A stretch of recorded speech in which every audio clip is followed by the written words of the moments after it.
Hello दोस्तों, स्वागत है आपका मेरे चैनल में let's learn with Sushma Bhardwaj. तो आज हम पढ़ेंगे आमेर का कछुआ वंश। बहुत ही हम सिर्फ फैक्ट पढ़ेंगे। आपका ज़्यादा टाइम ख़राब नहीं होगा और कि जो भी क्वेश्चन बनते हैं इनसे बाहर आपका एक भी क्वेश्चन नहीं जाएगा। तो चलो हम स्टार्ट करते हैं। देखो, प्राचीन काल में जो क्षेत्र था वो ढूंढाड़ के आसपास का क्षेत्र था। ये जो ढूंढाड़ है जो इसलिए बोला जाता है इसको क्योंकि ढूंढ नदी के आसपास का क्षेत्र था, इसलिए इसको ढूंढाड़ बोला जाता है। ठीक है। प्रारंभ में जो यहाँ के शासक थे ना, वो थे मीणा जाति के शासक। लेकिन मीणाओं पर आक्रमण कर दिया बड़गुजरों ने। अब बड़गुजरों ने जब मीणाओं पर आक्रमण कर दिया तो मीणाओं ने क्या करा, तेजकर्ण को बुलाया, जो कि कहाँ का रहने वाला था, नरवर एमपी का रहने वाला था। तेजकर्ण था जो, इसका दूसरा नाम दुलेराय भी है। तो तेजकर्ण या दुलेराय ने दौसा में बड़गुजरों को पराजित कर दिया और 1117 ईस्वी में कछुआ वंश की नींव रख दी। यहीं पर बस गया आकर वो। ठीक है। अब कछुआ वंश है जो किसके वंशज हैं, वो है भगवान राम के पुत्र कुश के वंशज हैं कछुआ वंश। और इनके जो शासक है उसको क्या बोलते हैं, रघुवंश तिलक बोला जाता है उसको। इनकी कुल देवी है जमवाय माता। क्या है कुल देवी? जमवाय माता। आराध्य देवी है इनकी शिला देवी। वाक्य है यतो धर्म स्तुतो जे। जयपुर के शासक स्वयं को गोविंद जी के दीवान मानते हैं। जैसे मेवाड़ के शासक मानते हैं खुद को एकलिंग जी के दीवान, ऐसे ही जयपुर के शासक मानते हैं गोविंद देव जी के दीवान। तो कछुआ वंश की जो राजधानी है वो कौन कौन सी हैं? 4 राजधानियाँ हैं, दौसा, जमवारामगढ़, आमेर और जयपुर। तो इसकी राजधानी कितनी है? 4 कौन कौन सी हैं? दौसा, जमवारामगढ़, आमेर और जयपुर है जो इसकी राजधानी है। सॉरी, जयपुर की जो स्थापना थी 1137 ईस्वी में कछुआ वंश की स्थापना करी थी इसने, थोड़ा मिस्टेक हो गया था। तो ये जो तेजकर्ण है, दुलेराय है, वो कहाँ के रहने वाले थे? वो थे नरवर एमपी के रहने वाले थे। इन्होंने कछुआ वंश की स्थापना कब की थी? 1137 ईस्वी में इन्होंने कछुआ वंश की स्थापना की। राजधानी दौसा और जमवारामगढ़। कछुआ वंश का संस्थापक आदि पुरुष और मूल पुरुष इसको कहा जाता है तेजकर्ण या दुलेराय को। मीणाओं से लड़ते हुए इसकी मृत्यु हो गई थी 1170 ईस्वी में। देखो, अब मीणाओं से तो लड़ाई होगी, मीणाओं ने पहले तो इनको बुला लिया था। अब बुलाने के बाद इसने बड़गुजरों को तो हरा दिया, लेकिन खुद आके यहीं पे बस गया, खुद शासन करने लग गया। अब मीणाओं को तो गुस्सा आएगा, फिर वो भी उससे लड़ने लगे। तो इससे इसकी 1170 ईस्वी में मीणाओं से ही लड़ते लड़ते इसकी मृत्यु हो गई थी। इसके पुत्र कौन थे? तो तेजकर्ण के पुत्र थे कोकिल देव। तो निर्माण करवाया था तेजकर्ण ने जमवाय माता का मंदिर का, इसने निर्माण करवाया था। कहाँ पे है? जमवारामगढ़, जयपुर ग्रामीण। अब तो जयपुर ग्रामीण जिला डिस्ट्रिक्ट हटा दिया गया है, तो ये जयपुर के अंदर है। ढूंढाड़ का पुष्कर और प्राचीन नाम इसका रामगढ़ भी है। ठीक है। अब समय चलेगा कोकिल देव का। कोकिल देव 1207 इसमें आमेर का मीणा को पराजित किया था कोकिल देव ने। ठीक है। राजधानी बनाई थी इसने आमेर। तो अब कोकिल देव को सिर्फ इतना सही है, 1207 में इन्होंने मीणाओं को हरा दिया और अपनी राजधानी बना दी थी इसने आमेर। ठीक है। अब आएगा शासन राजदेव या रामदेव का। निर्माण है, इसने निर्माण करवाया था राजदेव ने कदमी महल। 1237 ईस्वी में इसने कदमी महल का निर्माण करवाया था। ये कदमी महल कहाँ पर है? आमेर में। कछुआ शासकों का जो राज तिलक है वो किसके द्वारा किया जाता है? मीणा जाति द्वारा किया जाता है। और कहाँ पे किया जाता है? कदमी महल में किया जाता है कछुआ वंश के राजाओं का राज तिलक। अब आएगा, बहुत ही फेमस है, पृथ्वीराज कछुआ। पत्नी थी इसकी बालाबाई, बीकानेर के लूणकरण की पुत्री थी। 12 पुत्रों के लिए आमेर को 12 भागों में विभाजित किया था पृथ्वीराज कछुआ ने। ठीक है। आमेर का जो किला है इसको 12 भागों में विभाजित किया था इसने। इसको बोलते हैं 12 कोठड़ी व्यवस्था। क्या बोलते हैं इसको? 12 कोठड़ी व्यवस्था, क्योंकि इसके 12 पुत्र थे। अब अभी 12 पुत्र हैं तो उनके लिए घर मकान भी तो चाहिए रहने के लिए। तो इसने क्या किया, उस महल को 12 भागों में डिवाइड कर दिया और इसी को ही बोला जाता है 12 कोठड़ी व्यवस्था। खानवा युद्ध में सांगा की सहायता करने के लिए गए थे पृथ्वीराज कछुआ। 1527 में जो खानवा का युद्ध हुआ था उसमें पृथ्वीराज कछुआ गए थे सांगा की सहायता करने के लिए, लेकिन खानवा युद्ध में इनकी क्या हो गई? मृत्यु हो गई, ये मारे गए थे। पुत्र सांगा के नाम पर इन्होंने सांगानेर बसाया था। तो पृथ्वीराज कछुआ है जो इन्होंने अपने पुत्र का नाम रख रखा था सांगा, उसी के नाम पर इसने एक सांगानेर वापस आया था जयपुर में, अभी भी नाम है वहाँ पर सांगानेर के नाम से जयपुर में। पृथ्वीराज कछवाहा का पुत्र भीमदेव, उसके बाद पुत्र रतन सिंह। उसके अब भीमदेव का तो इतना शासनकाल नहीं चला था, तो इसलिए हम पढ़ेंगे रतन सिंह का कछवाहा। शेरशाह सूरी की अधीनता किसने स्वीकार की थी? तो शेरशाह सूरी की अधीनता स्वीकार की थी रतन सिंह कछवाहा ने। ये जो राजा था एक नंबर का बिगड़ेल था, मतलब शराबी और अय्याशी शासक था जो रतन सिंह था। भाई आस्करण ने इसको जहर दे करके मरवा दिया था। इसका भाई था जो आस्करण के नाम से, उसने इसको क्या करा, जहर दे के मरवा दिया। जब भी कोई काम का तो है नहीं, चलने दे इसको, तो इसको मरवा दिया था। अब इसके बाद आएगा शासन भारमल का। 1547 से 74 तक शासन किया था भारमल ने।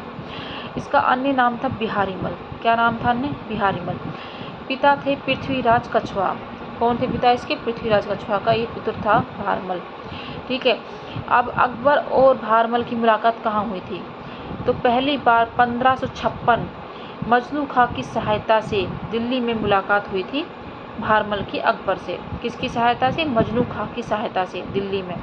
और दूसरी बार इसकी मुलाकात कब हुई थी? 1562 ईस्वी में चंगताई खां की सहायता से सांगानेर में मुलाकात हुई थी। ठीक है, पहली बार मुलाकात हुई थी अकबर से 1556 में, दूसरी बार 1562 में।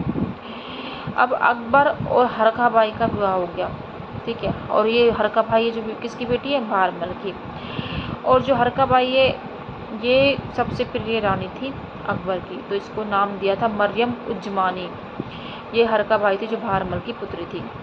प्रथम मुगल राजपूत विवाह था ये बार, जो भारमल ने अपनी बेटी हरखा बाई को ब्याह दिया था अकबर के साथ। कब शादी हुई थी? 6 फरवरी 1562 ईस्वी में। कहाँ हुई थी शादी? सांबर में। पुत्र कौन है? सलीम, जो आगे जाकर जहांगीर के नाम से फेमस हुआ था। प्रथम शासक जिसने मुगलों की अधीनता स्वीकार व वैवाहिक संबंध स्थापित किए थे वो था भारमल। ठीक है, अब मुगलों की अधीनता वैवाहिक संबंध। राज्य की पहली रियासत आमेर, राज्य का पहला वंश कछवाहा वंश, राज्य का पहला शासक भारमल। तो इस तरह से मुगलों का संबंध स्थापित हो गया था हिंदू राजा से संबंध जुड़ गए थे इसके मुगलों का। अकबर ने भारमल को 5000 मनसबदार व अमीर उल उमरा की वे राजा की उपाधि दी थी। तो अकबर ने जब विवाह भी कर लिया तो क्या उपाधि दी थी इसको? अमीर उल उमरा व राजा की उपाधि दी, और इसको 5000 मनसबदार दिए थे भारमल को। अब है भारमल का पुत्र भगवंत दास, उसका शासन चलेगा। सिर्फ इसका तो यहीं तक ही था। अब भारमल का पुत्र, तो भारमल का पुत्र है भगवंत दास। ठीक है, पुत्री है भारमल की मानबाई। अब देखो, बहन ब्याह गई थी अकबर के, अब बहन का बेटा है सलीम। अब सलीम आगे जाकर जहांगीर के नाम से फेमस हुआ। अब सलीम के साथ इसने अपनी बेटी को ब्याह दिया मानबाई को। ठीक है, कब शादी हुई थी? 1585 में लाहौर में। पुत्र कौन से उत्पन्न हुआ उससे? सलीम से खुसरो उत्पन्न हुआ। मानबाई अपने पुत्र खुसरो की हत्या कर स्वयं आत्महत्या कर ली इसने, मानबाई ने। ये जो मतलब मुगलों में प्रथम पुत्र हंतम आता है मानबाई, और ये किसकी बेटी है? भगवंत दास की, भारमल की पौत्री। 5000 मनसबदार अकबर ने दिए थे इसको भी, भगवंत दास को भी दिए। 5000 उसको दिए, फिर 5000 इसको भी दे दिए, तो इससे भी रिश्ता जुड़ गया। तीसरे शिष्टमंडल के रूप में प्रताप के सामने गए थे ये भगवंत दास। ठीक है, कौन कौन गए थे प्रताप सिंह के सामने? जमा भट्टो, जलाल खान कोरची, मान सिंह और भय से भगवंत दास और टै से टोडरमल। जमा भट्टो, वो से टोडरमल। मिर्जा राजा मान सिंह। अब हम पढ़ेंगे मान सिंह प्रथम के बारे में। शासनकाल रहा इसका 1589 से 1614 ईस्वी। जन्म 1550 ईस्वी में मौजमाबाद मतलब दूदू जिले में। पिता भगवंत दास। अब ये जो मान सिंह है ना, मान सिंह 12 साल की उम्र में ही अकबर की सेवा में चले गए थे। 1562 में जब 12 साल के थे अकबर से मिले थे, तो ये लंबाई भी नहीं थी, रंग से भी काले कलूटे थे। तो अकबर ने बुलाया इसको, बोला कि जब खूबसूरती बढ़ रही थी तो तुम सो रहे थे क्या? तो इसने बोला, जवाब दिया मान सिंह ने, जब खूबसूरती बढ़ रही थी तब मैं वीरता की लाइन में खड़ा था और मुझे वीरता प्राप्त हुई। तो भाई अकबर को समझ में आया कि भाई मान सिंह है जो ये लड़का है तो ये वीर बनेगा, इसकी सोच से पता चल रहा है। तो इसने क्या इसको अपनी सेना में ले लिया, इसको इसने एक गोद लिया हुआ पुत्र की तरफ माना इसने अपना, और इसको 7,000 मनसबदार दिए थे इसने अकबर ने। सर्वाधिक लंबे साल तक मुगलों की सेवा में रहने वाला था ये मान सिंह। उपाधि थी इसको मिर्जा राजा व फरजंद, अकबर द्वारा दी गई थी इसके फरजंद की उपाधि, मतलब एक पुत्र की उपाधि दी थी इसको, मिर्जा राजा की उपाधि दी थी इसको और इसको अकबर ने अपने 9 रत्नों में शामिल किया था मान सिंह को। सबसे विश्वसनीय पात्र था अकबर का ये, ठीक है। अकबर ये पहली बार मान सिंह सेनापति के रूप में लड़ा था महाराणा प्रताप के सामने लड़ाई, जो हल्दी घाटी का युद्ध हुआ था उसमें। अकबर के 9 रत्न कौन कौन से? बीरबल, अबुल फजल, टोडरमल, भगवंत दास, अब्दुल रहीम खाने खाना, तानसेन, मानसिंह प्रथम, मुल्ला दो प्याजा, हाकिम हुकाम, ये थे अकबर के 9 रत्न। मानसिंह प्रथम के अभियान, प्रथम अभियान में ये गया था रणथंभौर अभियान, कब? 1569 में। शासक था सुरजनहाड़ा और इसने अकबर की अधीनता स्वीकार कर ली सुरजनहाड़ा ने, ठीक है। अब द्वितीय अभियान में गया था 1573 इसमें महाराणा प्रताप को समझाने दूसरे शिष्टमंडल के रूप में, अभी बताया था जमा भट्टो तो मान सिंह। फिर गया था 1576 में हल्दी घाटी संग्राम में, हल्दी घाटी युद्ध का प्रधान सेनापति था ये मान सिंह। देखो मुगलों ने मतलब आखिर में राजपूतों को आपस में लड़वाई दिया है, तो उस राजपूत महाराणा प्रताप के सामने इसको खड़ा कर दिया।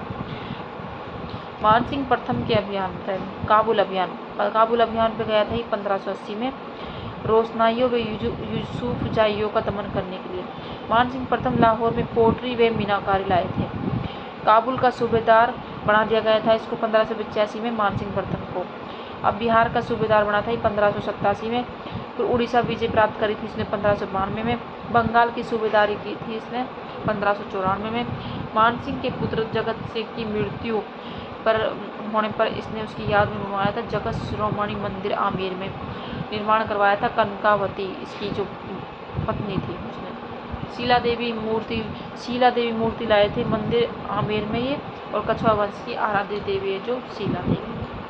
1605 में अकबर की मृत्यु, पुत्र जहांगीर अगला शासक बना।